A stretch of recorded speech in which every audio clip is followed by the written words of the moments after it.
What is up, everybody? Welcome to the Ham Radio Crash Course. Welcome to Saturday. I've got a really fun interview with Tim Duffy, K3LR of DX Engineering. We're going to talk through we're going to hear lots of his interesting stories and what makes amateur radio great for him and the experiences he's been through. So stay tuned for that. Really appreciate him being on the show. Enjoy the memes as we get things kicked off. And thanks again for watching the show.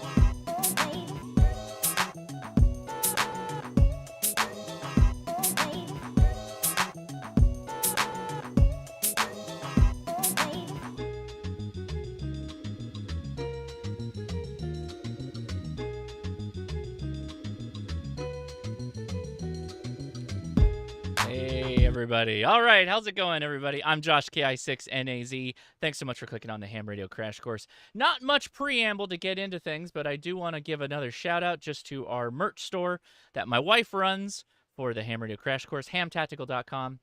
I still get messages on our FT8 collection. So if you too would like to have an FT8 waterfall shirt, jacket, or pullover, pullover.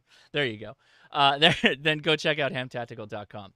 So today I have the pleasure of bringing on Tim Duffy, which we're going to be talking about amateur radio. But Tim Duffy is the CEO of DX Engineering, as well as the chairman of Contest University. So let's bring him right on. And I am going to be looking at the chat, so if questions come up, feel free to drop them in there. Just do an @Ham Radio Crash Course or just type question, and we'll get on with that. So yeah, really looking forward to talk to Tim. How are you doing today, Tim? Thanks for taking the time. Doing great, Josh. Thanks for having me on.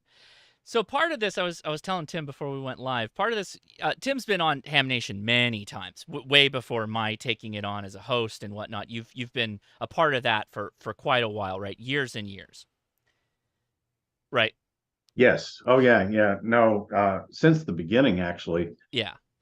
Many times with Bob. And the last time we had you on, I had such a fun time kind of interviewing you about what are the last minute things people run out to DX Engineering to find before field day. It was a great topic, great discussion. We ran through 20 minutes in what felt like, a heartbeat. So I figured, why not have Tim back for the full 60 minutes on my Saturday show and kind of hit up stuff like that, right? So maybe start out right in the beginning. Obviously, let's throw to you, kind of maybe give us a quick background in your ham radio journey, how you got started, and then tell us a little bit about DX Engineering, you being the CEO, anything interesting you want people to know about that. Yeah, my ham radio journey is a lot like most people. Of course, I got started in the early 70s, and there was no internet, and ham radio was the internet before the internet. And when I visited one of my Elmers and saw how fascinating this hobby was, I said, I want to do that. And I want to do it really good. And, I was 12 years old. So here we are 51 years later and still doing it and still going strong. And a great career in the cellular telephone business. And now, 10 years with DX Engineering. And, it's a dream job. Absolutely a dream job. We are the fastest growing amateur radio dealer manufacturer that you can find. I mean, we're unique because not only do we sell all the major lines of radios and other accessories, but we manufacture unique items you can't find anywhere else.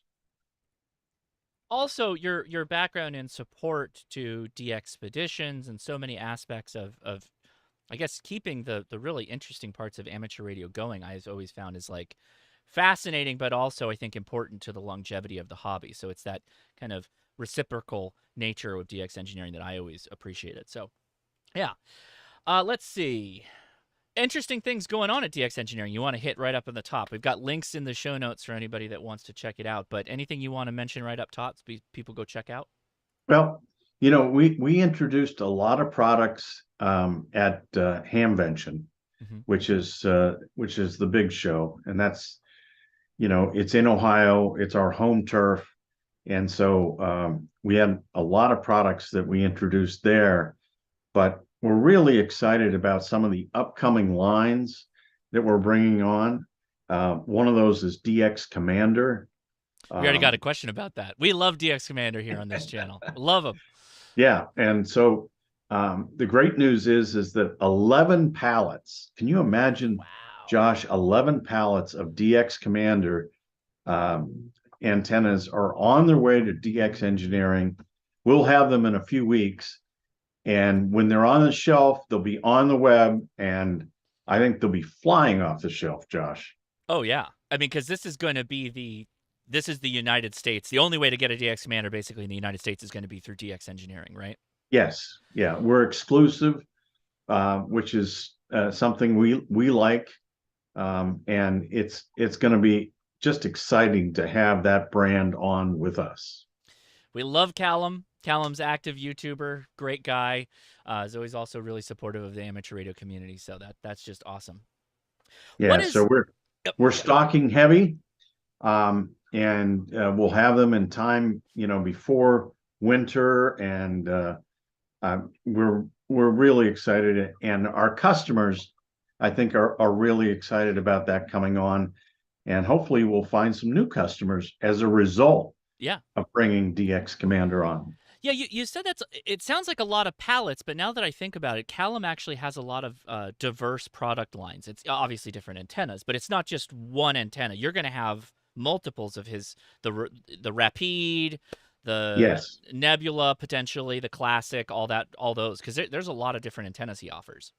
Yes, and the great thing about DX Engineering is we want this stuff on the shelf. So when you come to DX Engineering and order it, um, we're going to ship it that night. Excellent. The that's the great thing. And so if you're in the US, in Canada, it's going to be really quick. Excellent. Very good. So, being that DX Engineering is both an online store and like a brick and mortar traditional store, what is like the most common thing people buy online versus in the store? Is there a difference? Like, I would think that coax would probably be the most common thing, but does it vary if they buy online or in person? Yeah, coax, our coax is super high quality. It stands up against anybody's coax. That's what I use here at K3LR. I mean, this is not a green screen. This is the real deal back here. And Right. so the coax is really, really good. Our RG213, our 400 Max is just really high quality coax. And that's very popular. In the store, Josh, I think we sell a lot of tower Oh, and masts, because you can pick it up right there. So, you come in the store and pick it up, and you save all the shipping costs that makes uh, sense. by doing that. So, but there's a fair amount of coax sold there too. But the other great thing about the store is that you can try out the various radios. So you can, whether it's UHF, VHF, or D Star, or even HF, we've got a wide assortment and really good antennas there to test them out on. We've got our our Skyhawk tribander, and we've also got an E antenna up on the tower. So there's a lot of ways that guys can try out things. So but sometimes it's just as simple as I need a replacement battery for my HT, and sometimes it's and even when the showroom is not open. Hmm. So let's say it's 5:30 on a Sunday afternoon. You can come in if you know the part number, you can get it Oh, it's excellent. Good. at the store. Yeah. So to mix things up a bit, I mentioned you're the chairman of the Contest University, and how long have you been doing that now? How long has Contest University been a thing? You know, Contest University was started in 2007. Wow. Okay. So we've been doing it a long time. And the great thing about Contest University is now over 10,000 hams have gone through Contest University, not only in Dayton, but in Brazil, in Australia, in Russia, in England, in Germany. So it became a worldwide theme. Mm-hmm. And so, but the host and the start of it was in Dayton, and that's where we do the big U.S. Contest University. My channel and a lot of people watching kind of dip towards starting out in amateur radio, so they might not have a clear understanding of what Contest University is. Do you have a quick elevator speech on how you'd pitch someone to be interested in going to Contest University? You know, if you're interested in operating radio, Mm-hmm. Contest University is valuable, even if you're not a contester. And if you bring up the website again, Yeah. um, Josh, and look at click on the course outline. Okay. And this was the course outline for this year. You'll see that, you know, it's about constructing stations and operating practices and operating digital. I mean, all these topics, which are really, really good. And they're taught by guys that are really knowledgeable. And so even if you're not a contester, Contest University is very valuable for anyone who wants to get better at the hobby, Mm-hmm. better at building your station. And so we get a lot of contest operators, but we also get, you know, guys that are just looking to get better. And so, and the great thing is, if you go back to the website, you Mm-hmm. can see on the videos tab, go over to the videos tab, Sure. you can see some of the presentations, you know, that have been given Oh, sure. throughout the years. Yeah. And there's great information here.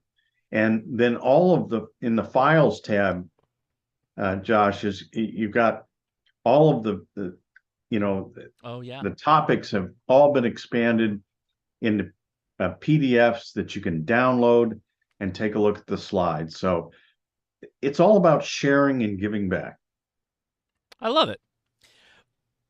Excuse me. What is your most interesting story of running Contest University throughout the years? Or You anything know, interesting come out of running Contest University? Something happen as a byproduct? yeah, I think the most interesting part of Contest University is the youth scholarships that we give, and the fact that, you know, every year we get youth to show up, and the Northern California DX Foundation funds those scholarships for these youth to come to Contest University. And it has spawned some really, really good operators as a result. So, and as you know, is our future. So, Yes. I think that's one of the most important things that we do.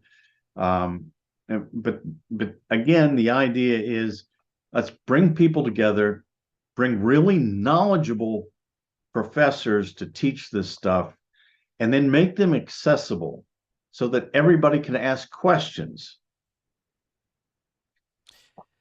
Yeah, and I have not been able to attend a full day at Contest University, but I've definitely been there for some of the pizza party. That's always a lot of fun, and just bumping into people when I'm in the hotel. And it's a really good community, because you're talking about people that come to the Contest University year after year. They've been coming. You've probably got people that've been coming every year since you started it, right? Yes, yeah, there's a handful. I mean, you know, to make it from 2007 to now. Yeah, it's pretty impressive. But we're really, really, really happy with the Hope Hotel. They've been a great facility. You know, we had a really long run at the Crown Plaza. but the Crown is closed now, and Yeah. we're over at the Hope. The Hope is closer to Xenia, so that's good. And we've been just thrilled with the we have 4 nights of free pizza. Where can you get Yeah. free pizza 4 nights? I mean, most of the Hamfest too don't have like a large nightlife. So the fact that you guys do that, and the hotel's always kind of fun place to hang out, talk with people, like I mentioned, and the community aspect's really nice of being able to have a place that hams can come together at the end of the night, hang out, that kind of thing. Very cool.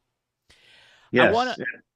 Go go ahead. ahead. Go ahead. I want to go back to the store for a second because we got a question that I really like, and I wasn't prepared for this one, but going back to the DX Commander, are you going to have them like like set up in the store, or at least an example of one so people could kind of see it in person? People are excited to come check them out if they can. Um, we we probably will not. Mm, We're just not set up for that kind of a thing. kind But of tall. one one thing that we will do is once they hit the store, is that we'll shoot a video. We'll put one up and we'll put it on the air, and we'll shoot a video so that you can, click on that video. When you click on DX Commander at DX Engineering, you can take a look at it deployed, but it won't be set up all the time. Sure, sure. That makes sense, and they can be pretty tall, right? That might be a little difficult to Yeah, do in the yeah, store. it's a little big to have inside, but Yeah. we'll have one right outside, and we'll take a really good video. So speaking of online store, physical storefront, there's always really interesting stories from the world of retail, right? You've now been the CEO for. I mean, you mentioned when you started as CEO. What was the date again? Sorry, I didn't write it down. Well, I've been CEO for about 4 years now. Okay. But I started off as the chief marketing officer, and then through time became the chief operating officer, and now the CEO. Excellent. What's the strangest story you've ever heard that you're willing to share in your time working with DX Engineering? All right, here's a great one. Okay. We had a customer, and we have customers all the time that we really take time to educate and make sure they understand what's going on. I mean, that's really important to us, is that, and because our sales team is not commissioned, they're not under any pressure whatsoever to have short phone calls. We had a customer who bought an antenna tuner, and he bought the antenna tuner, and he used it, and then he returned it. He says, "All right, I got my antenna tuned," and and here comes back the antenna tuner. And of course, we gave him credit and everything else, but we also got on the phone with him and said, "Hey, you've got a high SWR. You're going to want to keep this antenna tuner around." Right. I guess the second best story is that That's good though. That is good. second best story that comes to mind is that we had unfortunately, a widow of a silent key, and she returned a bunch of material to us that her late husband had bought, but had not opened, Wow. and included with it a bunch of stuff from Lowe's and Home Depot and all this stuff. Hmm. And we had to break it to her that we're not Lowe's and Home Depot. But, these things happen. But at the end of the day, I think that, we're doing everything we can to help people, to help guys have more fun. Yeah, I like that. That antenna tuner story does crack me up, because everybody has that question when they first, people starting out. I Yeah, think they just tune it once and they're done, right? You're good to yeah, it's go. done. Here's a question that came in on the chat. What's the story between Summit Racing and DX Engineering? Because I've heard that too. Lots of people who are like, wait a second, you're telling me the ham radio store is in the Summit Racing store? How does that work out? What's the deal there? it's two great hobbies that really Oh work yeah, well they together. do. And so, yes, the DX engineering is inside one of the four superstores that Summit Racing has in the U.S. Summit Racing is not only in Talmadge, Ohio, like we are, but they're also in Sparks, Nevada, Arlington, Texas, and McDonough, Georgia. And they are the world's largest aftermarket auto parts supplier. Hmm. And so we are very, very thrilled to be hooked right right along with them. And there's common ownership between the two companies, and that's the deal. And then of course DX Engineering also has a big warehouse out in Sparks, Nevada. Excellent. Well, it's jumping the gun a little bit before I get to my other questions, but another good one in the chat. We've got K3LH asks, can you explain the station behind you? So obviously we see a lot of plaques, and I've got a website I could probably pull up with a little bit more info. But why don't you go ahead and get started? Tell us a little bit about what are we looking at behind you here, Tim?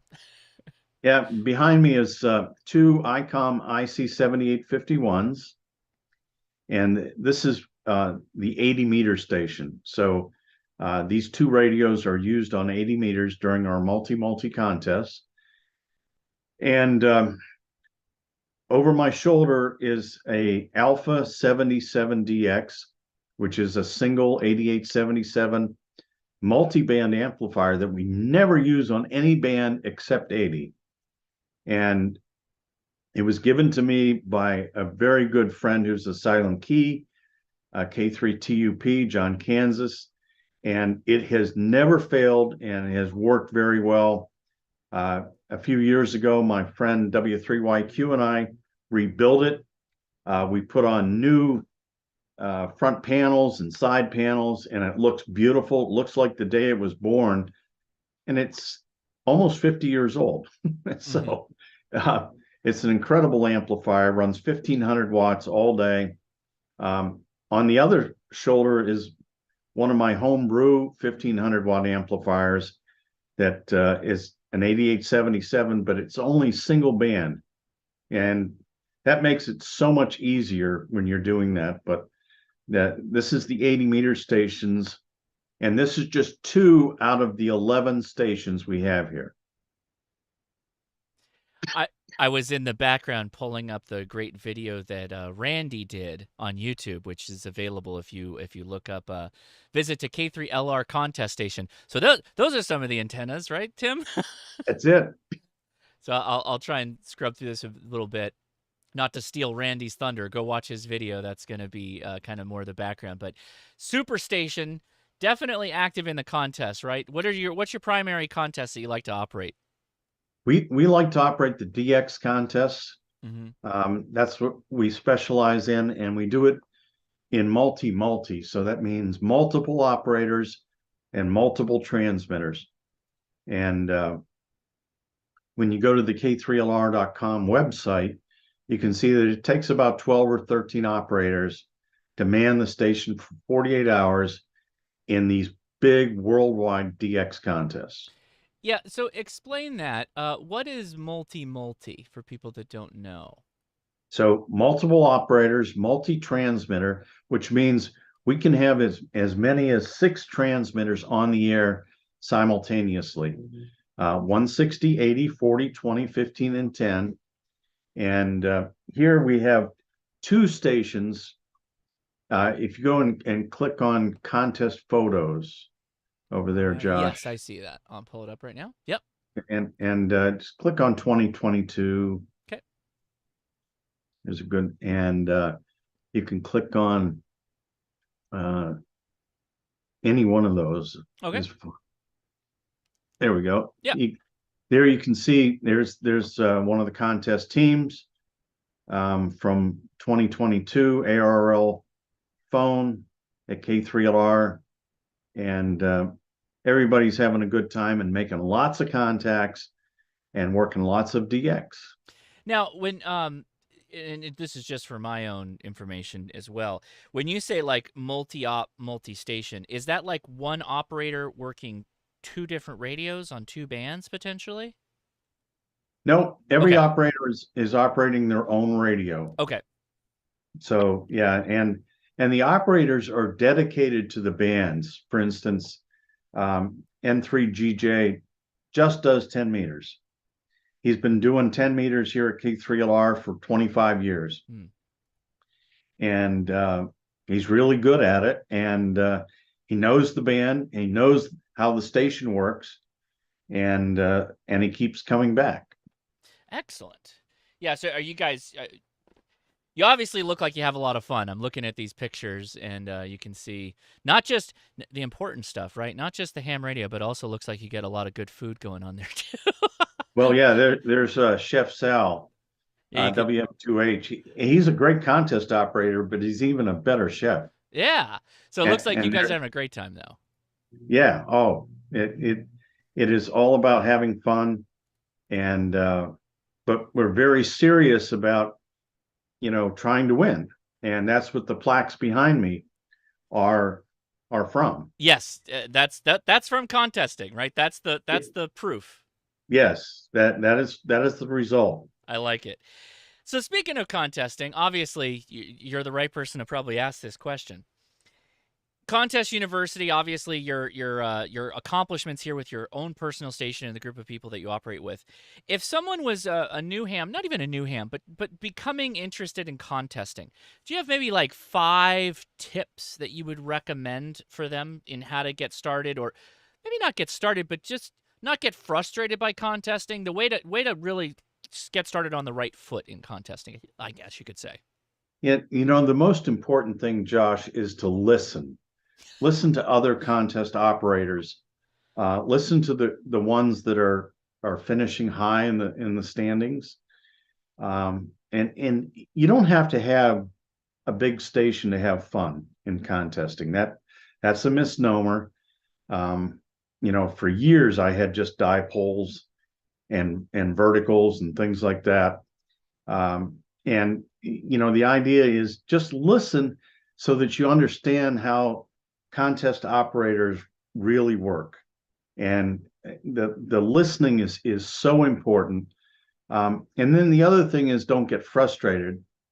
Most people that are involved in contesting are just in it to work new countries, maybe work new counties, maybe work new states, that kind of thing.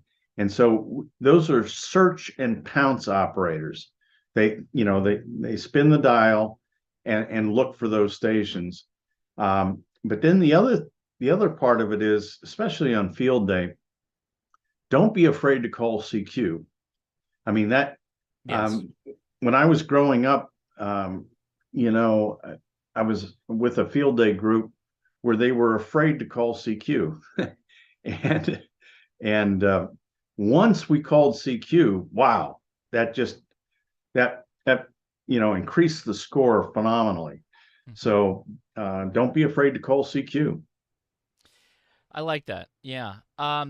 Let's take that another step. So if you were you have people walk into DX Engineering, or they pull up your website and they're just new to ham radio. What would be your recommendations for new technicians? You may not want to mention a particular radio brand or anything like that, but what would you recommend people start out with if you kind of just used the characteristics, if you will, for technicians, probably VHF, UHF, and then maybe general HF? What would you recommend right now for people?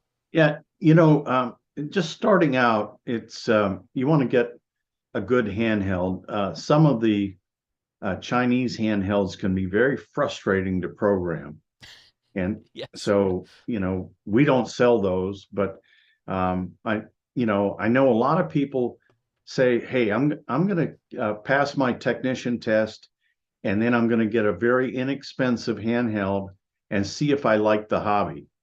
But then what happens is they get frustrated with that handheld because it's hard to program and it's hard to get on the air. So, a handheld from ICOM or Yaesu or a Linko, Kenwood, is much easier to program and much easier to get on the air. And technicians these days, with 10 meters being very good, with the sunspot cycle, Yeah. it's it is really something to behold that you can, pass a technician exam, get on the air on 10 meters, and work the world. And you don't have to have a big antenna. You can do it with a dipole, a vertical. If you want to put up a beam, you can do that. But at the bottom line is don't be afraid to get on the air. And then, get your general and get more privileges.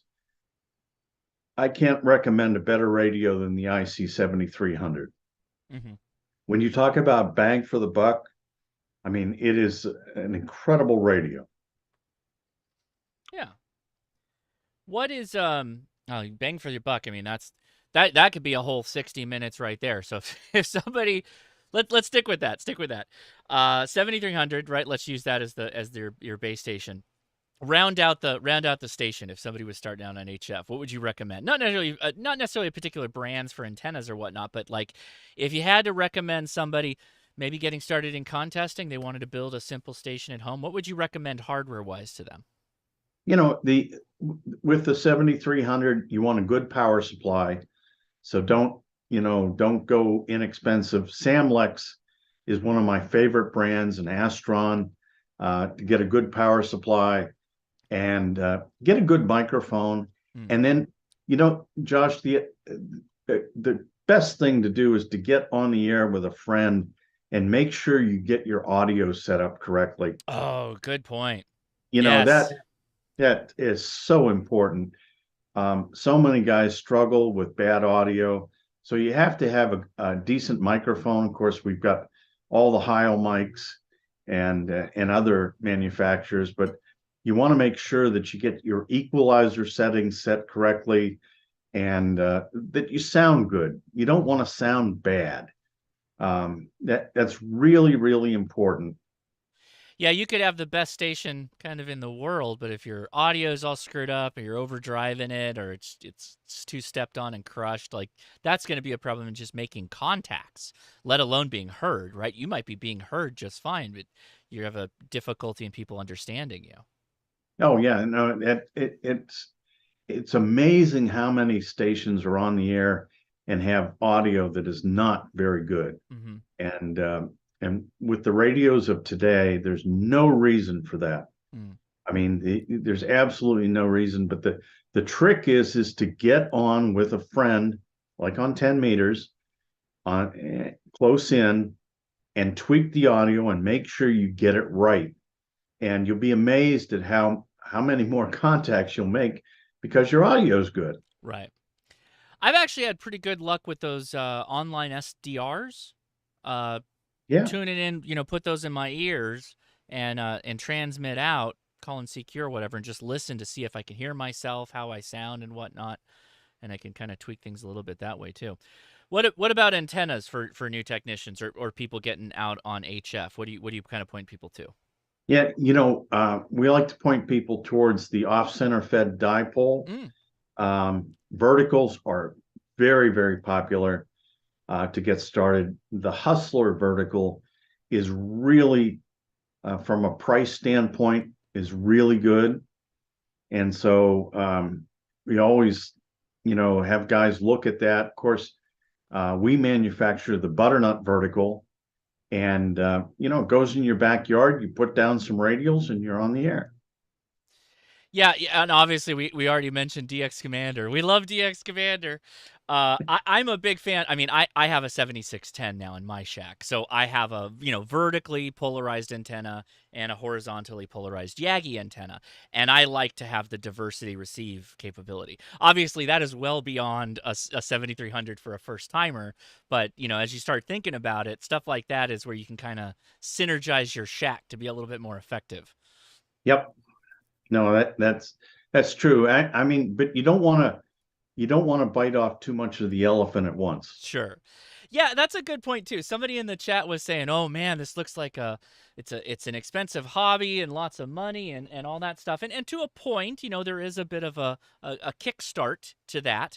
But I think somebody else actually replied to them and said, "Hey, it's not about amateur radios. Yes, it is competitive, particularly as you get to the contesting portions, but it's really not a good idea to compare yourself to other hams, is it? It's more about you in making those contacts and having fun with it, and then trying to expand your technical understanding of, improving upon your station and antennas. Or what would you say to that if people are like, this looks like an expensive hobby, what do I do? Well, and that's the thing, I have visitors that come here all the time, and they said, well, I brought my wife by your house, and I said, look, this guy's crazy. I'm not going to go that nuts. And so, that, that I guess that helps. But the idea is, for years, I think I had maybe $400 in my station. It was used equipment, which is just fine. Mhm. Used equipment will always allow you to get on the air, and maybe you have to fix something, but you're going to learn a lot, and Sure. there's nothing wrong with that. Yeah, and I mean, contesting, while a really fun aspect of the hobby, is just one aspect of the hobby. There's multiple other things you can do within amateur radio.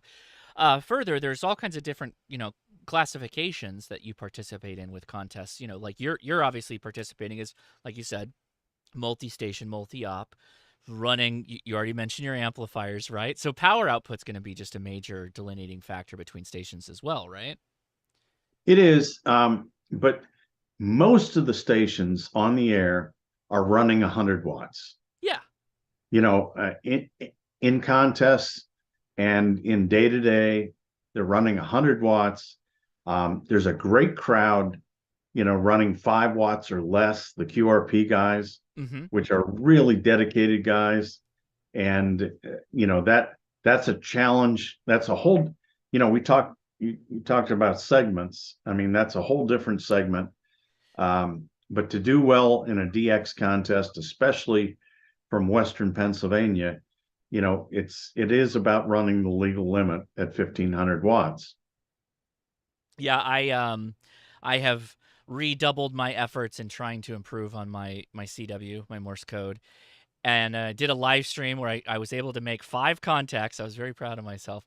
But last weekend we went out backpacking for a Poda and Soda hike over the weekend, and the bands were kind of all screwed up. But I did notice on your website that you have devoted CW operators as well, and how much of the I would call it not renaissance, that might be the wrong word, but I've noticed that there's another like kind of surge in interest in Morse code. Have you experienced that, and what do you think's going on there? I there is a surge, Mhm. and some of the young operators that are just getting licensed that don't have to learn the code to pass the license, right? Yeah. They're learning the code and getting really good at it.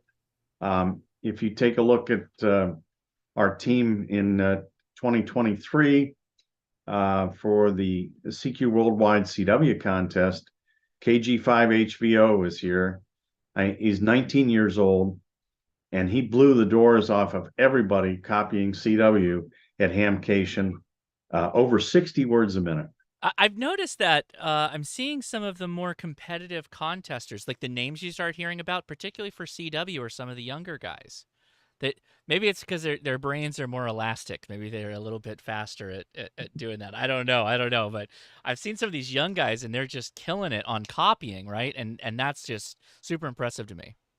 It is, and it's not only about copying, Josh. It's about being able to copy accurately in QRM and with multiple stations, calling, Right. and whatever noise comes from being in a multi-multi. But we're just thrilled that Bryant has been here several times now, to operate with us, and he started out with Team Exuberance here in 2019 when we had the 6 youth operators. And I think that's on the website as well, where we had the 6 youth operators that operated the whole weekend and made over 6,000 contacts. It's pretty good. That's pretty impressive. As far as ham radio, you've got you got a lot going on, right? So this is going to be a hard question for me to put into words. What keeps you interested in amateur radio? It seems like whatever you're kind of involved in, you're kind of doing it at a high level, right? Between your station, chairman of Contest University, and CEO of DX Engineering. What's like the thing that keeps you motivated with the hobby? Because you've been in it for a while. Yeah, well, it's all I know. I don't have a plan B. That's all I got. So, That's all I got. that's one way to stay focused. It's all I got, and um, I just feel like I'm one of the luckiest guys in the world to have the job I have Sure. and to have this wonderful station. Um, you know, I started out life in college to become a doctor. Really? Um, oh Okay. yeah, yeah. And the reason is that at that time, so we're talking about 1978, 1979. At that time, the friends that I had that were doctors had all the big stations.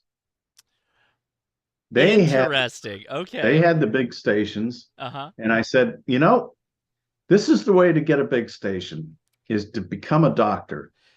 So the And goal was to get a big station. It didn't matter what the career path was. The goal was to get the big station. So absolutely. I get it. And Okay.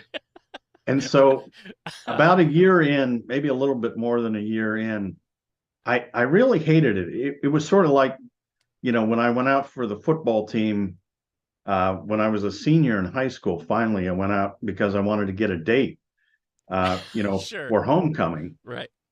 And a radio nerd wasn't going to get a date, Now they but would. These days they do. Maybe not th- back then. back then Not in it my didn't time work either. out. But so after a year of doing the pre-med thing, I said, hey, let's try this electrical engineering. And it was great because I was learning stuff that I could use to leverage in the hobby. Mm-hmm. And that's you find your passion. And so and I can remember when I was 25, there was the opportunity, I was teaching at the time. This was after college. I was teaching, and there was an opportunity for two jobs at the same location. And one job was to be chief engineer of the TV station. Okay. Okay. And it was, a good sized TV station here locally. And then the other job was they had just gotten a license for cellular telephone, Ah. and they were looking for engineering people to help build the network. And so, and of course, this company was owned by a ham. I mean, I've always worked for hams, throughout my career. And so I went to one of my trusted advisors. At that time, I had a 9-site multi 2-meter repeater system that I Oh wow. had built and maintained. And I went to him and I said, Bill, here's the deal. I've got these two job opportunities. I'm going to take the chief engineer at the TV station because I had worked in radio. I was chief engineer at a radio station when I was 16. Okay. And he said, nope. He said, that's the wrong thing. He says, take that cellular job. I said, but Bill, it might not be anything. It might not go anywhere. It might not be anything. That's right. It might be a Pagers. bust. Pagers might have won. Right. It might be a bust. Right. He says, well, you're young enough that if it doesn't work out, you can That's always go back to TV. good Well, advice. Good advice. it was great advice. I took his advice, and I became chief technology officer at Cellular One, Hmm. and was hired by AT&T. I mean, so the whole money thing of being a doctor worked out. I I like the goal. There was always the singular goal. It was the path to come at the goal was the changing part of it. I like that. Right. I mean, all I wanted to do was build a big station. That's it. Well, you got there. You got there. That's pretty cool. Let's see. We got some questions. By the way, I am looking at questions in the chat. We're going to work through those towards the end of the show. So if you said questions at Ham Radio Crash Course, or just at Ham Radio Crash Course, I'll see them. By the way, everybody watching, we're going to wrap up the show here, and then we'll be doing our traditional after chat where we answer your amateur radio questions. So if you are stumbling with anything, now's a good time to follow along the link in the description to our Discord server, which is how we help people out either via voice or text. So take a look at that. Let's see. What's your you already gave us a really funny story, so I don't know if this is double dipping a bit here, but what's your just funniest ham radio story of all time? I might have that tuner one's pretty good, so if you can't beat that, don't feel bad. I understand. Oh, all right. So there was a ham that was driving on Interstate 80, and he drove by the station here, and he went to the visitor center and hopped over the fence, and he walked over here, and he asked me about the antennas, and he says, you don't have to have an antenna that big on 40 meters to have fun. Because we have the world's largest 40-meter antenna array here, Really? with this I 4 didn't know over that. 4 over 4. Yeah, Oh, wow. it's incredible. And I said, you're right. I've operated with a dipole on 40, and a dipole on 40 is really good. I said, but it's even more fun when you have these big antennas. 4 of them and gain, right? Yeah, so what characteristically, help me out on that. So you're saying you've got 4 40-meter Yagis. Are they vertically stacked? Is that how that? no, there's 3 of them. Okay. And they're vertically stacked. Okay. They're 4-element Yagis. Okay. Characteristically, how does that affect what you experience when you're operating with it? Because I think most people watching, as am I, used to a 40-meter dipole. 40 meters kind of a close-in band a lot of the time, particularly nowadays. What's the effect? Do you just get like massive gain off of that? Or Yeah, you get really good gain.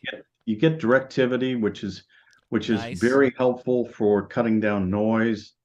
And when you stack those 3 antennas together, it is absolutely magic. And there's great photos on the website of the 3 high stack on 40.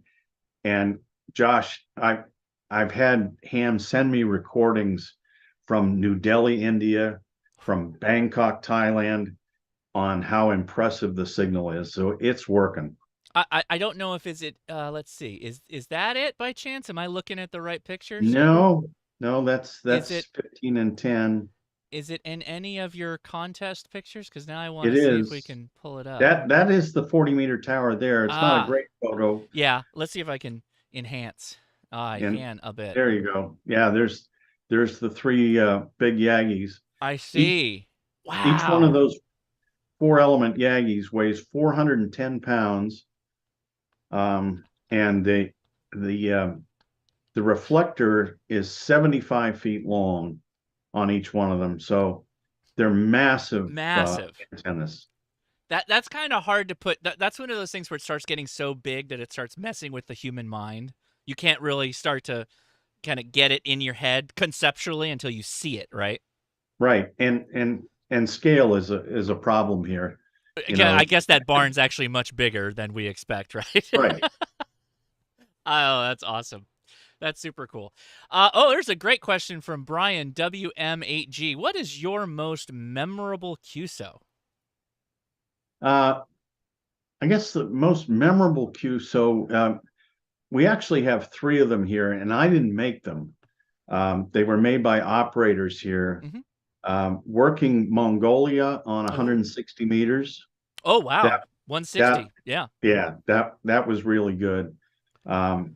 Working China on 75 meters foam. That's very, very hard to do from here. 70, yeah. I'm on the West Coast, and that's even difficult out here too. So yeah, it is very hard to do. And the third one is N3GJ worked Western Malaysia long path on 10 meters during the bottom of the sunspot cycle. On 10? Wow. On 10, yes. What's your 10-meter antenna setup? Is that also a stacked Yagi? Oh yeah, yeah. There are Anything's not stacked, Tim? Is there anything that's they're not all stacked? they're all stacks here. It's 4 8-element Yagis. I like it. Good question from N5SKT. This is a contesting question. Does Tim recommend multi-operator or single operator for people getting started in contesting? I multi-operator, absolutely. Really? Okay. Get together with other guys that have been doing this and Sure. hang out with them and operate multi-op. I mean, I've done my share of single ops and have had really good success, but there's nothing like having a room full of guys and Sure. doing a multi-op. Keeps you motivated. It's fun, right? The camaraderie of all that. Yeah, I can see that. Yes. Oh, here. This one almost gets brought up every time I go live, regardless of who's in the chat or who is talking. What does Tim suggest for HOA or limited space operators? Probably, maybe not contesters, but people who want to get on HF and they have an HOA restricted environment, or maybe they're in a condo, an apartment, or something like that. This question comes up all the time, Tim. It's a tough one, I know, but what do you It think? is a tough one. Yeah. And we get asked this a lot at DX Engineering. How do I work around that? And we give a lot of different advice for this. We have our TW antenna, the Trans World antenna at DX Engineering, which is very easy to deploy, and it's small, and you can actually hang potted plants on it. And so, Oh, am I looking at the right one? This is the one that's kind of like an eye. It looks like a cross yes, section of an yep, eye. it's Yeah. stacked Okay. dipoles. Yeah, there Yeah. it is. Yeah. This is it. Okay. That this is a very good one, and we have some photos of guys hanging potted plants off of that, I and I see this every year. You guys bring it to the 4 days in May vendor night is when I see yes, this. It's yes, not that big. You can't scale is also difficult, right, on the website. And actually, I don't know. Do you have a picture of it deployed? Maybe you do. yep, It's kind of tough. Let me see. Oh, this is a little bit better. Let me see if we can zoom in on that. Yeah, so it's a freestanding antenna, right? yes, And yep, you could take it portable, which is what this looks like. It's portable right now, right? right, and it works very, very well. Guys have also had good success, Josh, with mobile antennas mounted on balconies. Um, Sure. Like you a know, a ham stick kind of thing? right, right. Okay. You mount that on the balcony, and a Sure. lot of times just having one radial wire cut for the band of interest can really improve the efficiency of that balcony antenna. So you're saying one radial wire cut for like 20 meters and then have a Right, 20-meter ham stick that's off a balcony or something like right, that? right. That's often what I tell people to do is just get a balcony railing, use one of those clamp type setups and Yep, run a ham stick. And if you, I don't necessarily recommend people just drop the wire because, who knows, a neighbor could yank on your radial or whatever below you, but you could route that around and you could get it in that's there right. pretty easily. So yeah, excellent, excellent. There was mention before we got started, and I think we might have skipped over it. I just want, since we've got the website open here, there is a What's New link here on DX Engineering. Make sure you take the link in the description and go check out What's New, because you got a whole list of new things. What is it? Oh, it says Hex Beam Hex Hub. What's that about? Is the Hex Beam coming back? Yeah, the hex beam is coming back, and it's Hey. better than ever. So you want to talk about that at all? I know people are in love with hex beams. They're all the rage this last couple of years. Yep. Oh yeah, absolutely. And ours is best in class. We've made a lot of improvements. We've made it easier to assemble, and so the hex beam is back. And obviously, go to the website for DX Engineering. Is there like a kitted up? Can I just click on? Is it this XB5? Should take me to it. Oh, there it is. Yep. Okay. So oh, there you go. There's only 3 left in stock. Is that 10 through 20, or what do we get? It looks like 10 through 20. Yeah, it's 10 through 20. You get 17 and 12 in there too. And what's I'm not trying to. I promise I'm not trying to put you on the spot, but what's the relative gain you'll get? Like 6 dB or something like that? No, I think you get about 4.5, 5 dB. Okay, 4.5, 5. I mean, there's laws of physics here, but Yes, of course. take a look at the manual. All of our products, we have manuals online, and so it's very easy to see, how the thing is put together, and it really works well. Looks like we've got some owners of your original DXE hex beam in the chat. So right on. Well, very good. We got a couple minutes left, so if some questions come in, I'll try to get to them. But Tim, anything we're hitting the end of the hour here. Anything you want to mention? I just I want to emphasize that people need to get on the air these days with the internet. Guys can spend too much time online, Like we're doing right now, right? We're right. talking about ham radio Right. online instead of using ham radio. That's true. Right. That's true. And getting on the air, and the big thing is to get on the air and call CQ. Don't just tune around. Yeah. It's sort of like the the tree falling in the forest. Some people say, "Wow, the band's dead." Well, did you call CQ? No, I didn't hear anybody. Yeah. Well, we know that's not true anymore. 10 meters and the higher bands are just absolutely on fire right now. They are. Yeah. They are. And, it's with the fact that we've got the sunspot cycle right, it's not at its peak yet, but it's darn close. And it's so much fun to be a ham, and experience it all. FT8, RTTY, sideband, learn CW. There's so much to do. Yeah. I'm finding I have a really easy time with getting people, believe it or not, onto FT8.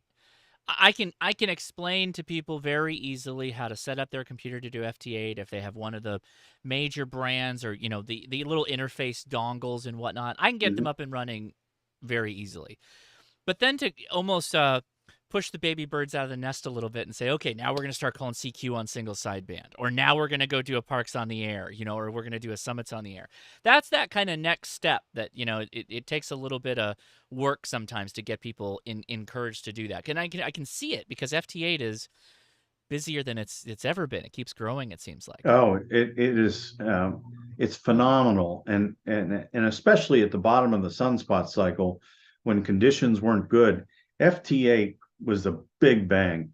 And when you think about some of the hams that are challenged with antennas and the DX that they've worked and the stations they've worked because of FT8, it's incredible.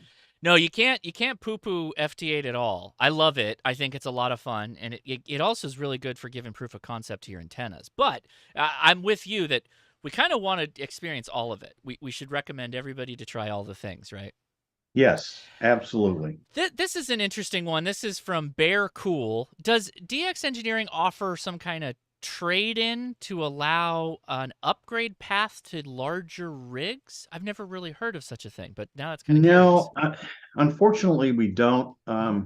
AES, Amateur Electronics Supply, used to do that. I remember AES, yeah. But we don't have a program for that. We're just not set up for that. We're set up to give you the best quality gear that's new. We do have open box gear that we sell, but we do not have a trade-in program. And so no consignment stuff either. No. Yeah, other than the open box, which not consignment. That's just returns and whatnot that are still in function. All right, well, we're pretty much at the end of the hour. I think we pretty much hit everything. I went through all of our links here. Again, give a shout out to Contest University. You guys make sure you go check them out for next year, particularly, right? If you're going to be in Dayton, there's a lot of stuff going on. We've got obviously Hamvention, but we've got the wonderful 4 Days in May show, and we've got Contest University, which all should be on your map to try and hit. Anything else, Tim? No, I think we've covered it, Josh. Good. You did a great job, man. Well, thank you. David Bruce send us a super chat. Is there any availability for lightning arresters? See, he sent me money to ask you a priority question. Priority question, Tim. Is there any availability for lightning arresters? Is that a problem? Are we having a hard time getting lightning arresters? No, I think we've got them in stock. Well, We have I'm several literally different manufacturers. I'm literally on your website right now, and let's see, 8 in stock, 3 in stock. Yeah. 2 in stock. Well, thank you for the super chat, but I think that DX Engineering's got your back if you need lightning arresters. Yep, we got that covered. You got them. All right, Tim. Well, I'm gonna close up the live stream here. You've been a wonderful guest on the show, and I really appreciate you taking the time out of your schedule to make it happen. Josh, thanks so much for having me. It was a pleasure, and let's do it again. Excellent. Well, I know you'll be back again for another Ham Nation episode in the future, but we'll definitely have you back here on the Saturday show as well. So thank you again for taking the time. You know what might be fun is the next time we have a contest is maybe we check in, like if someone's not working and they've got a cell phone that they might be able to zoom in on, we might be able to like show people operating like live on my normal show. Is kind of like, this is what it looks like at a high performing contest station. That might be kind of cool. Yeah, we can talk about that. All right, very good. Well, Tim, thanks again. I really appreciate it. Have a great rest of your weekend. I'll close out the show so you can hop off, and thanks. I'll message you here a little bit later. All right. All right, sounds great, Josh. 73. Take it easy. Wow. Tim comes out to Ham Nation. Been doing it since they got started. Been a supporter of the show and coming out and sharing his wisdom. I had so much fun just talking with him about what do people panic buy for field day? You think about it, it's such an innocuous thing, but it's like, I've panic bought for field day. Have you not panic bought for field day? I certainly have. So I was like, well, what if we turn that into a whole hour and have Tim join us? And so that worked out great. And I thank you all for watching. I really do appreciate it. Let's give a big shout out to the patrons. Patron picks is a little funky this month, guys, right? A little funky. You probably realize we kicked off the month with no patron picks. Normally patron picks is the first weekend of the month. But I was in San Francisco and we were doing the hotel live stream. And frankly, that was already difficult enough. So I couldn't do the patron picks. Then following weekend, the Eastern Sierras with K6ARK. And while we had a great signal quality, we had to be 30, 40 feet from camp to be able to make that work, right? And so we're not going to run patron picks. This interview that I did with Tim, I had this already planned over a month ago, so I didn't want to bump him either. So what does that mean? It means next week is Huntsville. So next week being Huntsville, also not going to be a patron picks episode. So likely the following weekend is going to be patron picks, which means we're going to have like 2 patrons picks in a row. So all the patrons, all the supporters of the channel, thank you for voting on patron picks. We super appreciate it. I appreciate it. And I will definitely hit them all. Don't worry. We'll not miss one of those because I think it's great when you guys get to vote for the topic that we talk about. Links are in the description to DX Engineering. I think I have one in there for Contest U, but I've got a couple of other links that we picked up from Tim during the live stream. So I will update those right here at the end of the stream. And guys, and big shout out to the homebrew crew. Thank you so much. Guys, go ahead and get ready because we're going to flip things over here. Going to end this live stream. We're going to do the Discord after chat. Link is in the description to Discord. And it's real simple. You join the Discord, go to #live-stream, and you could be text chat or you could be voice chat. Heck, you could just be on the YouTube. It doesn't matter. And our goal is to try and answer your questions, your amateur radio questions. And it doesn't really matter what it is. If you're getting started in amateur radio, if you're an old ham, an old dried out ham, but you're stepping into a new area of the hobby where you need some help, that's what our Discord does. Yes, I help. I do the talking as well, but I have a lot of really smart people that know much more than I do that are all active in our Discord. So make sure you join us over there. And so, yeah, I'm going to wrap things up. Thanks, everybody, and we'll get things flipped over, and we'll be back on shortly. Thanks. Bye. What are you doing? What's going on? No, get back inside. Yeah, get back inside. Go. All right, we'll see you on the after.